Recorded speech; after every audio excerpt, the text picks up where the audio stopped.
Welcome to Khanversations. I'm Muqtedar Khan, your host, and today I'm going to give you a diplomatic briefing about two events which I think are international setbacks to India.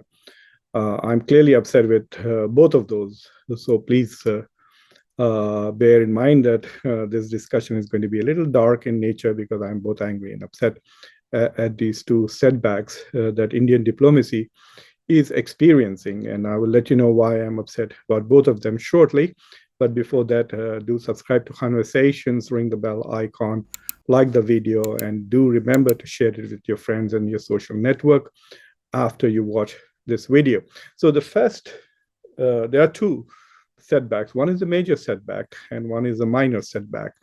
The major setback is that the Indian Ministry of External Affairs has suddenly out of the blue announced that they are going to host the SCO summit, which is scheduled for early September, in the virtual format. I repeat it, in a virtual format, on a Zoom meeting or something like that, which I'm clearly very disappointed, not just because I could have got quite a few diplomatic briefings out of that meeting, but for various reasons that I shall explain further. And the second setback, which is, in my opinion, not that big a deal, but it's still a minor setback, is the statement issued by the World Body of Wrestlers, the UWW, which basically has expressed dismay at the way India is treating its wrestling champions. They are upset by the arrest and detention of Indian wrestlers, and they have issued a statement, and we'll talk about that. And I think I will try and explain to you why that is also a setback on the diplomatic front. So, but first coming to SCO, and I've made some notes. The SCO is setback for many reasons. See, for more than a year, in fact, for a year and a half, everybody who was commenting on India's foreign policy, on India's rising stature in the international arena, talking about India's diplomatic clout and the fact that India some people have used phrases like all eyes are now on India and so on and so forth. So given this huge hype, part of it was coming from this accidental, fortunate coincidence that both the SCO summit, the Shanghai Cooperation Organization summit, and the G20 summit were going to be held in India in the year 2023. India is the chairman, the president of both these forums for the year 2023, and it has happened accidentally, coincidentally, and so it was a great opportunity for India to showcase India to the rest of the world, and also to showcase India's capacity to lead the world, to set an agenda for global conversations and global debates. And so India could reconstruct the global agenda with its interests and its priorities at the helm of this agenda. So having these two events was very critical. But what was also important was the nature of these two organizations. The G20 is essentially composed of the top 20 economies in the world, including the European Union. And the fact that India is not only part of it, but is setting the agenda for that, that body is clearly putting India in a global leadership position. But what is also interesting is that India is the chairman of the Shanghai Cooperation Organization. It is the biggest, the most influential, and the most important organization which does not have Western countries in it. So all the countries that are members of the Shanghai Cooperation Organization include the 5 Central Asian republics, China, India, Pakistan, and Russia. These are the 9 current members. And this year, Iran and Belarus are scheduled to join sometime in July and September. So the ceremonies of inducting these two countries are also now lost because they will perhaps be inducted virtually. So the fact that India was hosting both G20, a preeminent global organization, and Shanghai Cooperation Organization, which is a non-Western preeminent organization, clearly emphasized the strategic autonomy that India aspires for in foreign policy. And the fact that it was able to preside over SCO and preside over G20 clearly sent the message that India's effort to maintain strategic autonomy was being effective, and India was successful in its foreign policy to basically multi-align. It was aligning with the West through the Quad, and it was aligning with the East through the Shanghai Cooperation Organization. But there is more to it. Hosting a major event like that is a source of pride and prestige to a country. And India would have had a great time showcasing New Delhi. We would have probably for the first time since the war started, Vladimir Putin would have arrived in India. Uh, Perhaps it would have been a great opportunity for India's prime minister to make some proposals for peace, take the ball away from China, which has advanced a peace process. Perhaps India could come up with an idea to broker an end to the Ukraine war.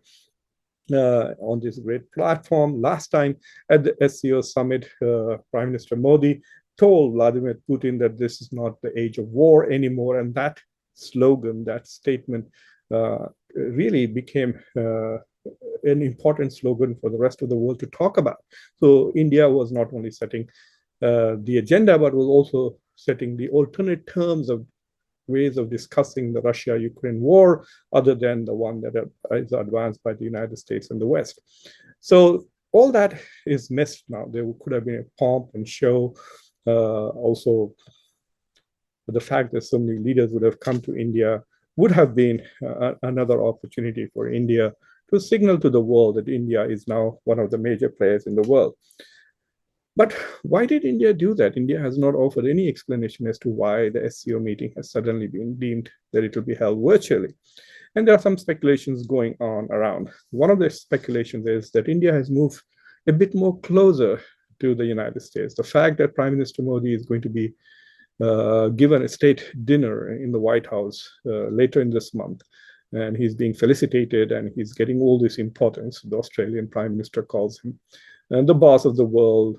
Biden wants an autograph, and the fact that he's being treated so well says that maybe India does not want to be seen as in a non-Western camp at all, and therefore does not want to have a major SCO-like summit in Delhi, which clearly brings in the people that Washington doesn't like to India's capital, that is Russia, China, Iran, Belarus, and not to mention Pakistan.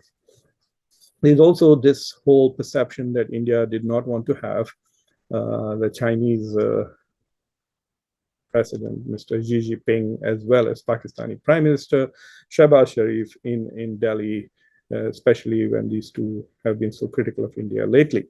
So India was trying to avoid embarrassing conversations with these two heads of states, and so they decided to go virtual. But there is also this perception that it is possible that the Ministry of External Affairs has learned that the leaders of Pakistan, China, and Russia may actually not be coming to the SCO. So that would have taken the gloss off the event, especially if it appeared that the Chinese were boycotting the SCO summit in Delhi as a way of insulting India or something else. So in order to escape these no-shows at the SCO summit, India decided to host it virtually. If that is the case, then I'm more sympathetic to it. But if that is not the case, then I'm very disappointed that India needs to explain to the international community why it has basically ditched such an important event, such an important moment on the diplomatic calendar of the year. A lot of third world countries, the global south, really looks up to SCO and organizations like the BRICS to provide an alternative understanding of the world and an alternative vision of how the world can be from what the West has to offer. I also think that India not hosting the SCO in person with the pomp and show that it deserves really hurts SCO also. So it kind of diminishes that organization, makes it much more weaker. Even when I teach a class on Zoom, it's convenient. I can teach it right from here, but it doesn't have the same impact as when I go to the classroom. So hosting a major international event virtually, whatever the platform, I think takes takes the fun out of it and takes the prestige out of it. And I can guarantee you not many people in the world are going to pay much attention to what comes out of this, unless, of course. And the most important thing that is going to be lost is the opportunity for bilaterals. So if heads of states of all these important countries were coming to Delhi for 2 days or even 3 days, there could have been opportunities for bilateral meetings. Now all that is lost. This will just be a Zoom session. People will turn the computers off and that's it. So that is also a big loss. So I think that this is a big setback for both SCO as well as India. India had a great opportunity to show that it is leading the world in more ways than one, and this is quite disappointing. It is also not a good thing for Belarus and Iran, who are going to become members of SCO. Now, turning to the minor setback, the world, the body of wrestlers, UWW, has issued a statement saying that they are very disappointed with the way the wrestlers are being treated. You can read their entire statement. I do not wish to go through it. They basically have come out very strongly and said that the Wrestling Federation of India should essentially hold its elections within 45 days. I think a month has already passed or more. 33, 34 days have already passed. So they're like 10 or 11 days. And if the World Federation, the Wrestling Federation of India does not hold its elections, then it will probably be suspended and will be out of the world body, which means then Indian wrestlers will not be able to compete in global wrestling competitions under the Indian flag. They will have to participate under neutral flags. So that would be a setback to India. India lately has been doing very well. In fact, historically has done well in wrestling. I think in Olympics and Asian Games, etc., other than hockey and athletics, wrestling has been in one of India's strongest portfolios. But there's already been a casualty, and that casualty is that the Asian Wrestling Championship, which was supposed to be held in Delhi, in New Delhi in April, was moved to Astana in Kazakhstan. So already India has lost a major wrestling event. India was supposed to host the Asian Wrestling Championship, and now it was moved to Astana because of this particular tension. The tension is basically that some of India's champion wrestlers are accusing a member of the Bharatiya Janata Party, Brij Bhushan Charan Singh, of sexual molestation of several wrestlers over the years. मेरे जीवन में मेरे हाथ से एक हत्या हुई है. लोग जो कुछ भी कहें, मैंने एक हत्या की है. रविंदर को जिस आदमी ने मारा है, मैंने हाथ छुड़ा करके और उसको तुरंत राइफल से उसके पीठ पर रख करके मार दिया और मर गया. और फिर मैं हाथ छुड़ा करके सामने गया. लल्लू सिंह आज जो मंत्री है गवाह है कि क्या परिस्थिति थी, और सामने से हम लोग गोली चलाना. And the Bharatiya Janata Party's government, led by Prime Minister Modi, has not taken steps to essentially address it. All they have done is sideline him as president. He's a member of the parliament and also the president of the Wrestling Federation of India. They have only marginalized him as the president of WFI. There have been no arrests, nothing like this. His house was not demolished on mere accusation. They're waiting for due process. Months and months have passed. Nothing has happened. These wrestlers have been constantly protesting. Not only that, the issue has been politicized tremendously. On top of that, now the Bharatiya Janata Party, etc., and their proxies on the internet and Twitter are going about demonizing Indian champions, calling them anti-national, all kinds of names, etc. So it's a very shameful display by the ruling party in the way they're treating India's champions. And of course, the Prime Minister Modi has nothing to say for this, like he has nothing to say about Manipur. So this is a very bad event. It reminded me about the Bilkis Bano case, where the rapists and murderers of the family of Bilkis Bano were let out early from prison because they had such exemplary characteristics. बहुत ही ऊंचे संस्कार or something like that phrase was used by BJP leaders. So this is a small setback, but it does cause a dent on India's image. If you remember, a few years ago, people used to call New Delhi the the rape capital of the world. So there was a lot of publicity associated with India negatively a few years ago. And now this wrestling episode of sexual harassment, ill treatment of women, ill treatment of champions, all on camera, and the whole country seems to be taking sides. It's basically a bad show. It doesn't matter on which side of this conflict you are on. It doesn't make India look good. And now it has gone international with the World Federation of Wrestling. I don't remember what its title is, UWW. It has taken statements which make India look really bad. So these are the two setbacks that have happened on the international and diplomatic front for India.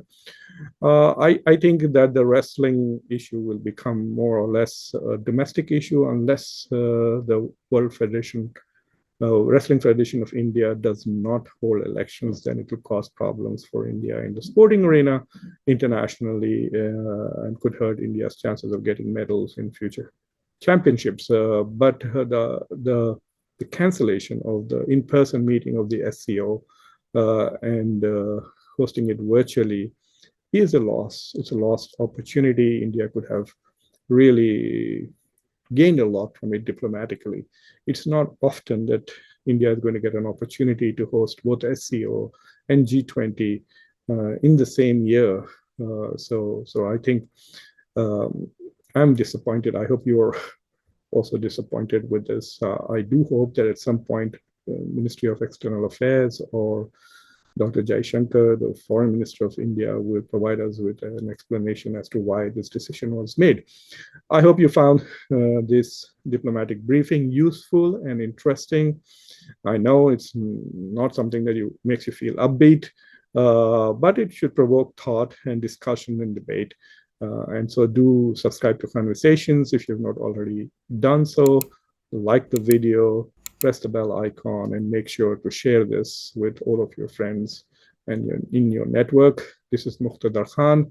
Until next time, be safe, be happy.